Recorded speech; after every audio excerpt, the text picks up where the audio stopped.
Study, study. That's what we young generations are told to do. Hello, my name is Calita Maryam, and I'm here to talk about studying. Ironically, I used to hate studying. I deny my time to study, and I procrastinate until I have no time at all. If you want to hear worse, back in 3rd grade, my father forced me to study math until 12 a.m. So it's not the best memory when I hear the word study. So you guys might be wondering, Calita, why do you choose this topic if you hate studying that much? Actually, it's not that complicated. But society occurs to one thing when they hear the word study. They can assume that study is always academically. It's always been math, biology, or physics. But for starters, knowing my name is actually a form of studying too. Knowing your favorite football game is a form of studying too. Even it was your hobbies like drawing, painting, it's actually a form of studying too. It's basically anything that you learn, something new. This comes to a question, what is studying? Studying comes from Latin, studium, which means the eagerness to care.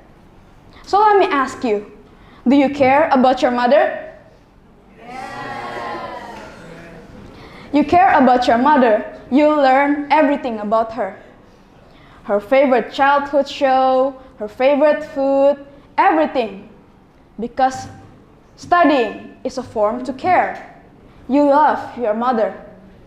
This applies to studying. For me, I am fascinated by history. My parents bought me books and I learned a lot that many people don't really know about. Like, who actually knows about what happened in 1943? But is it useful? Is it useful for studying if it's even your hobbies or academic lessons? Actually, it is. If you like to study about what you like or your interests are, it's actually a form of studying too. It boosts your dopamine levels because you feel happy. Not just that, it sharpens your brain too. How? Imagine this. You're in a class that's silent. Your teacher just asked you a question. Nobody dared to answer. Maybe it's because they don't know, or maybe they're not brave enough to stand up. You raised your hand anyways, and you answered. Silence. But the teacher said, "You're correct." Even though it was awkward or silent, you felt good because you answered the question correctly. Even if you're not correct, at least you were brave and courageous. This not just applies to what happened in class. This can affect your reputation too. Like, maybe some people would find you smart, interesting, or very unpredictable. But maybe, in some cases, there are some people that are negative.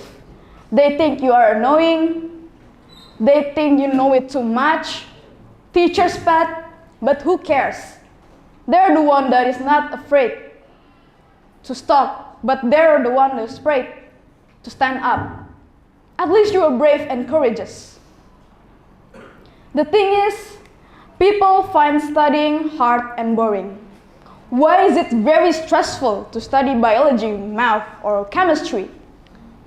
Because people don't really want to study that, do they?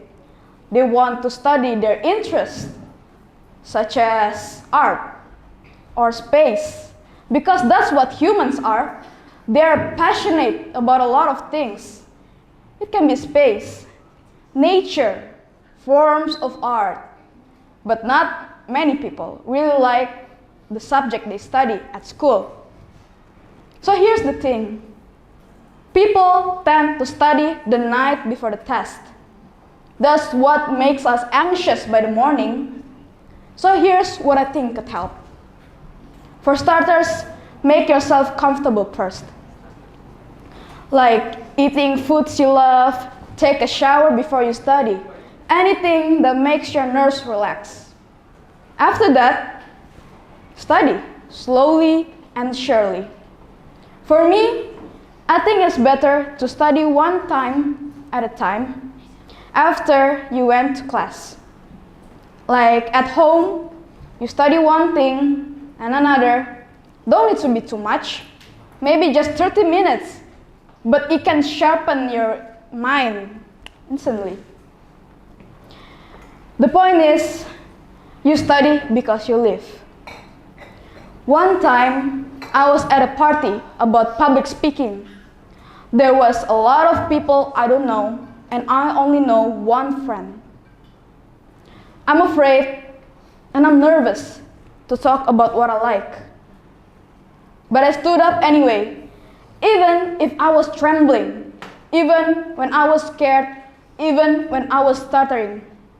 But at least I stood up to talk about my passions.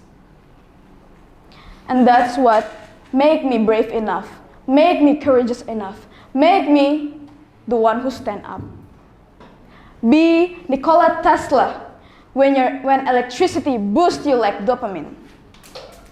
Be Leonardo da Vinci in your own canvas. In case you forgot, my name is Calita Maryam. Thank you. Wassalamualaikum warahmatullahi wabarakatuh.